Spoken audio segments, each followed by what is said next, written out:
Well, good morning, everybody, and we've got a quick weather report for you. It is raining right now indoors in Buckhead. We're at the Amphibian Foundation right now, and rain is coming down on some of the most incredible animals you've ever seen. In a place called the Amphibian Foundation, you would expect there are a lot of amphibians from all over the world, and the man who knows what every single one is and everything about them, walking encyclopedia, Mark, the executive director. It's great. I set you up high there. Yes, You're going to meet the high bar. All right, don't choke. Mark, let's go back in time. How did this happen? How did we come to have the Amphibian Foundation right here in Buckhead?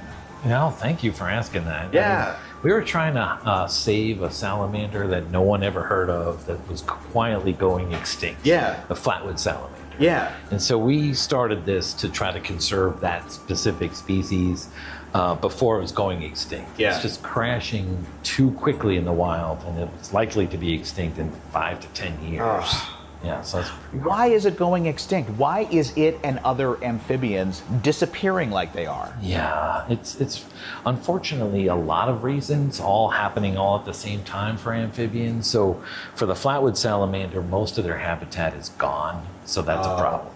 So like 97% of their habitat is longleaf pine is gone. Wow. And so any animal that lives in the longleaf pine is not really doing well. Right. Oh, look at that baby. Like, how old are we talking? Let me see if there's a date on any of these. So what are the kinds of things that you and your colleagues and volunteers, the entire team here, can do to help reverse or stop that trend? Yeah, great question again.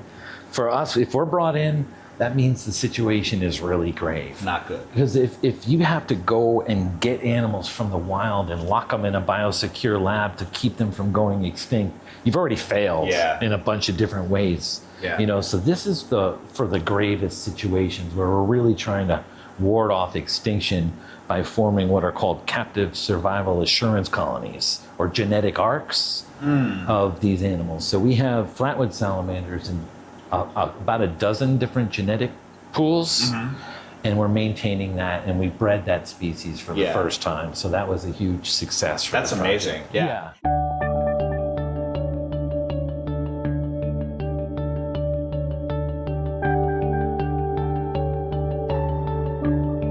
And so since you founded the Amphibian Foundation, your mission has grown. It's not just the frosted flatwood salamanders anymore. Now we're surrounded by reptiles and amphibians. Yes. And so the idea now is just to educate people and to conserve all species, right?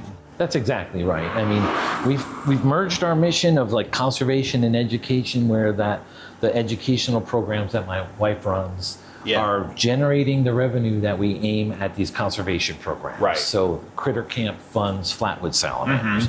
We've added more species at the request of the government. State and federal have asked us for our help on multiple other amphibian species. It's really amazing that we're of value in that way. Yeah. But these same agencies can't afford to give us money for those projects. Right. So we've added more programs to try to increase our capacity. Right. Well, let's see some animals, shall we? Let's walk over here. What are you going to show us first? Let me turn this rain off for a second. Yeah, I love it. I mean, what's amazing in here, by the way, where are we? I mean, what is this area back here called? This is the Amphibian Lab. Okay. And it's a mix of research amphibians, education amphibians. You can tell the difference by the color of the tag. Okay. Blue is education, green is research. Okay, got it. And then we have some aquatic reptiles in here too. Yeah. So, but this is the fringed leaf frog. Okay. Trusiohyla craspidopus. It's an Amazonian leaf frog. Wow. That is extremely mysterious because they live in the canopy and they don't need to come down to the ground. So it's very difficult for us to go up there and learn about them. Yeah. Because they breed in tree holes up in the canopy. They can live their life without having to come to the ground. Wow. And they sleep in plain view because they have this insane camouflage where they just blend right in. Oh, I mean, it looks just like a leaf. Yeah. Yes. And you see this is the fringe. That's what it's named for. Oh. And that breaks up their frog profile. So they don't even look like frogs while they're sleeping on a leaf.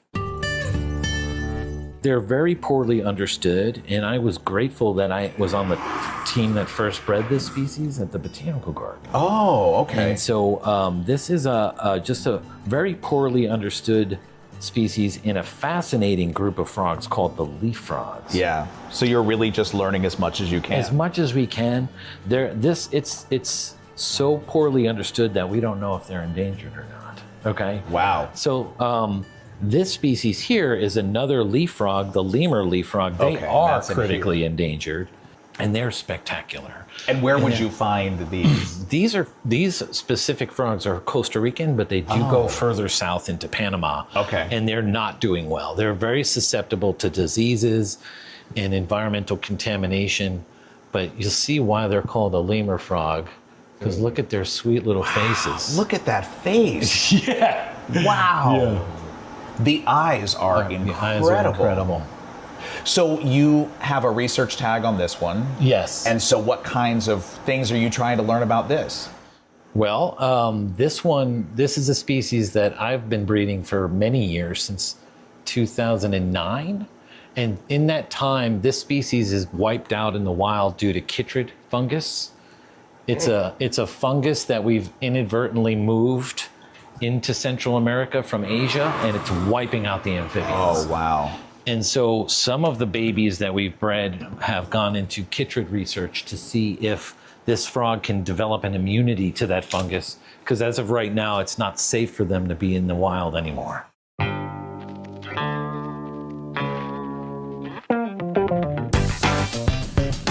I mean, it's hard to miss this one right here. Yes. This is our main amphibian ambassador, Duchess. Okay. She's royalty. She is royalty. Yes.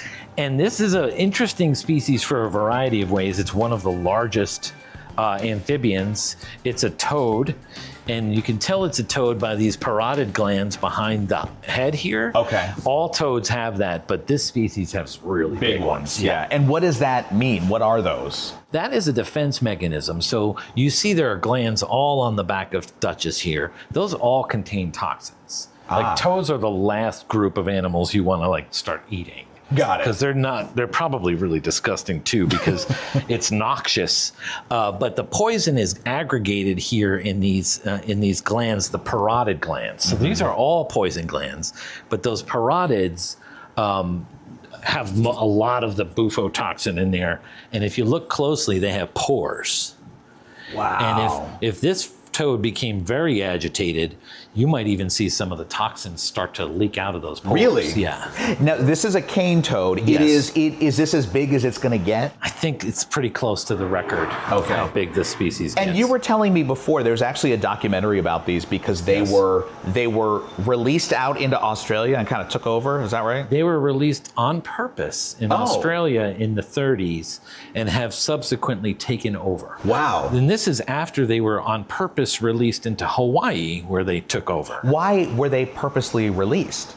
They thought this toad would eat this beetle that was harming their sugarcane crops. Oh. And it did not. Oh, okay. But it did have 40,000 toxic babies every year. Got it. And it's just basically cut their food web off just right in the middle. Wow. Anything that bites it dies, and it eats everything it can. Wow. Yeah. Mm-hmm. So this may be the last species standing on Earth right here. This is it. The last survivor.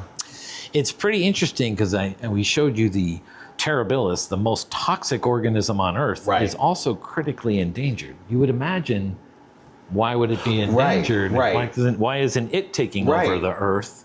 But that's because of all the same things that are killing all amphibians: habitat loss, contamination, disease. That still hits them just as hard. Yeah.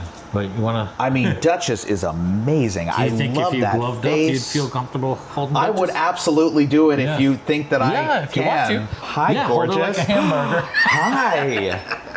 Hi. That's great. You're doing great. Oh, I am so happy right now. I mean, she just feels like a big marshmallow in your hand. She really does. She feels like a giant marshmallow. Not one that we're gonna eat. We're not gonna eat you. Duchess. Calm down, Duchess. Here, let me get your legs. I'm gonna get your legs a little bit here. There you go, girl. Good. There you go. What a good girl. Oh, she is so pretty. I think so as well. Oh, I love this. And so as our main ambassador, she does get a lot of attention. She goes to a lot of schools with us.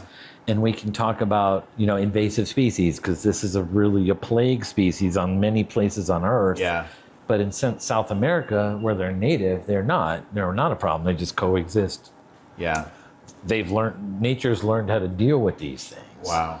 But they'll eat anything they can. All right. Yeah. I'm taking Duchess home. Let's go. Bye. Come on, Duchess. You're coming home with me.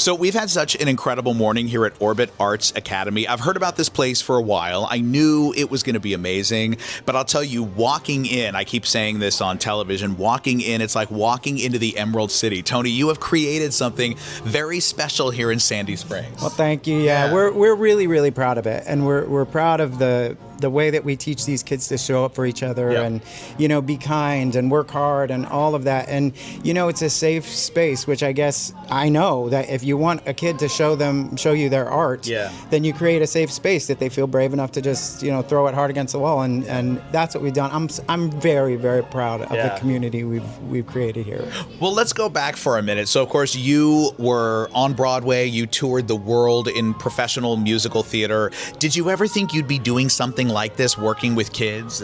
I mean, I've always taught along the way. Okay. It's always been kind of a part of my personal mission and everything. But no, I didn't think that I would do this, but I'm really cool about just following where the wind blows me, So it just kind of presented itself, and it's logical. It made sense for me, and taking all those years of experience and then being able to posit that with these kids and give them a slice of what it really is, and what and how I built my career on my work ethic, and that sort of thing.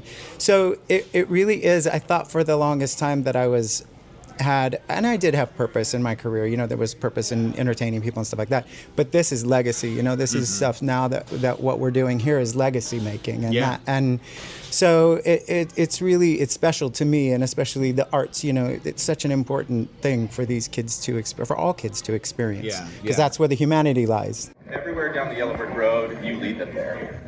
You guys get to bring down a lot of folks from New York and other places around the world who can help teach these kids, right? Yeah, I mean, that's also been a lot of fun, is, calling on my friends and people that I've worked with over the years, and, having them come down here and, ironically enough, say a lot of the same things that we say, but, they can hear it from these new people in a different way. But, and letting them see that these are all just people, just like them.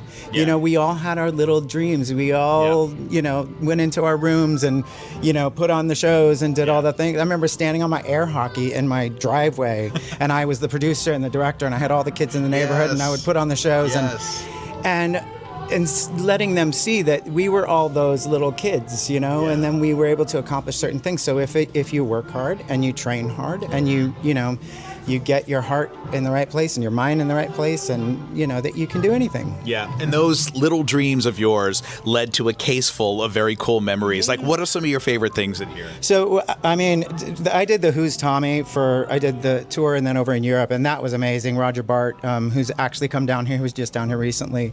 So that was a highlight, and then of course doing Wicked. This is me as the wizard up here.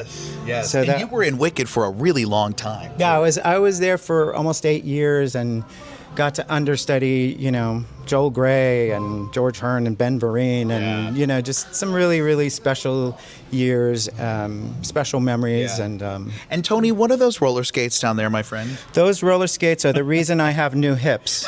That was my first Broadway show. That's me in a big fancy split, which I certainly can't do anymore. That picture is so fantastic. Yeah, that was my first Broadway show. So I was 17 years old when I got that show back in 1986. And those are my roller skates from the show and my rehearsal belt, which is about the size of my thigh now. I mean, what were you wearing? That's a giant belt. What were you wearing that for? So it was an Andrew Lloyd Webber show based on the little engine that could. So it was about, we were all trains. Yeah. We were parts of trains. And it was a 3-story set with bridges and bowls and all the things that you could hurt yourself on. And I had been a speed skater, so I was a maniac. I was a 17-year-old, like, I'll try anything. Yeah. And so it was a lot of fun, but it also set the bar for me just in terms of having to be professional, having to work hard, teching that show. Yeah. Every other show after that, because we tech that show for 35 days without a day off, 12 hours a day. Unbelievable. So when I went into tech for any other show, you know, people would be complaining about this, that, and whatever, and I'd go, you don't even know. I remember back in '86. You know, so it was very, it was defining for my career, just in the way that I worked. Okay, so here's my question to you. Would you stage Starlight Express with all these kids and put them up on skates? Absolutely never. Not on your life. Nope.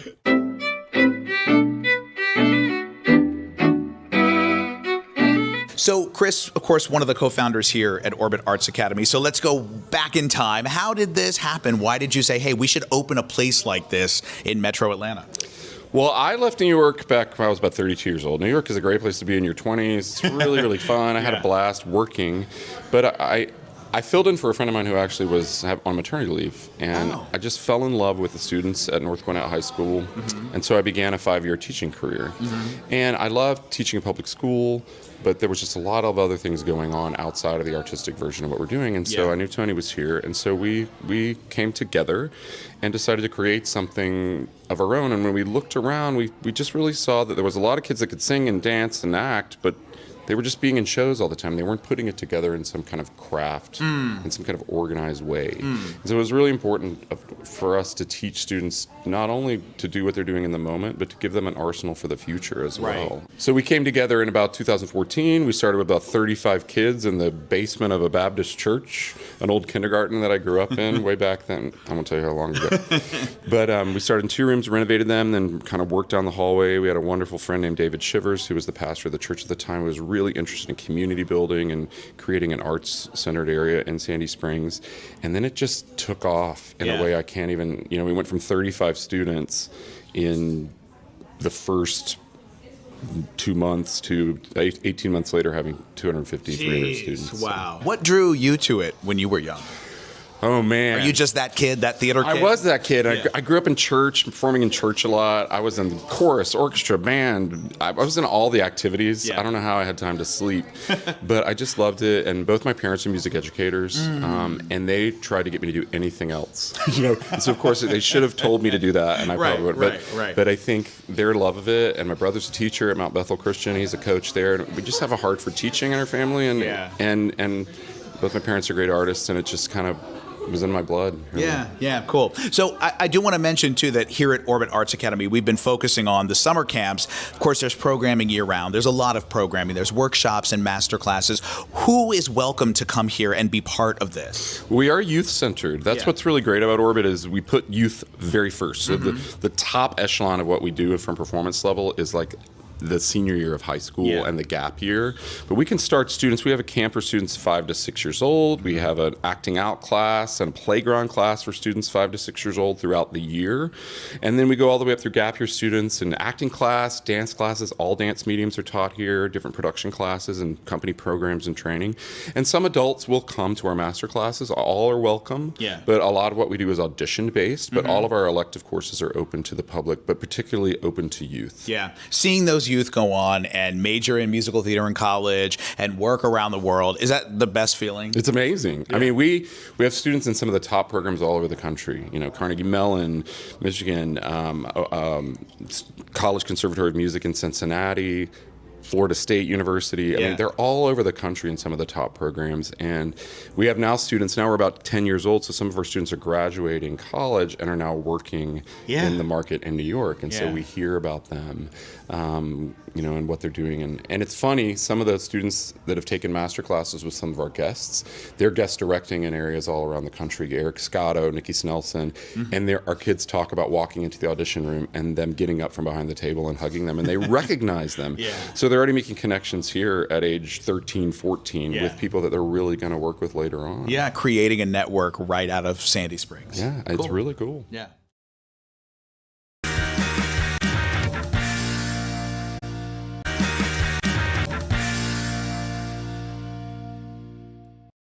And finally, this half hour, it was the crossover we never knew we needed, but oh, was it good. So on the most recent episode of the 1% Club here on Fox, 4 of the 100 contestants were the original farmers from the show Farmer Wants a Wife. So, of course, that includes our good friend Hunter Grayson from right here in Georgia.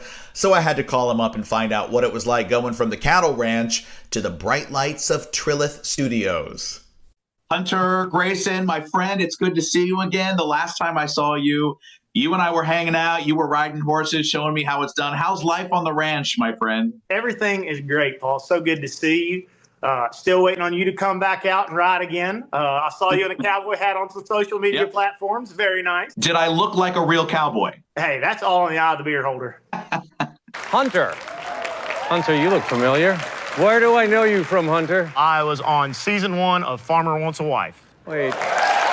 First of all, I love the show, The 1% Club, and it's one of those shows that I watch at home, and in my head, I'm so good at it. And then I know in reality, it would be a nightmare to be out there. So how did this happen? Did they call you up and say, hey, we're going to get you guys together and you're going to be on the 1% Club? Yes, that's pretty much how I got started. They called and said, hey, we'd like to get all the farmers back together, and we don't need much of a reason or an excuse to get back together and join back up.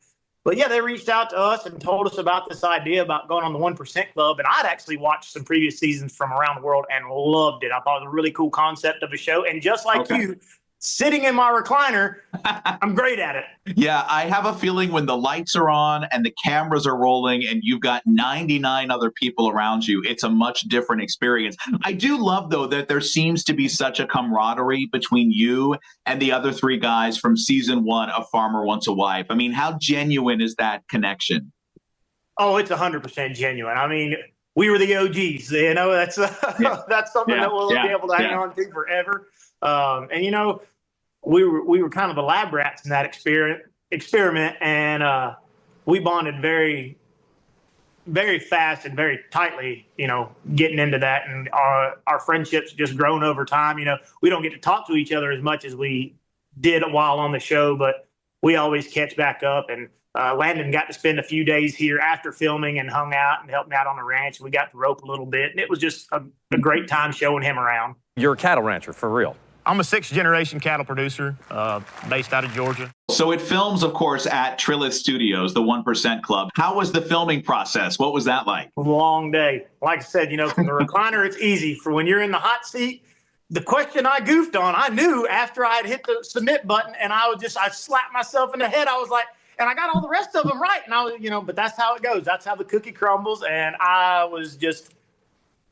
As soon as I hit it, I was like, oh, no, that's not right. It's this. And sure enough, it was that.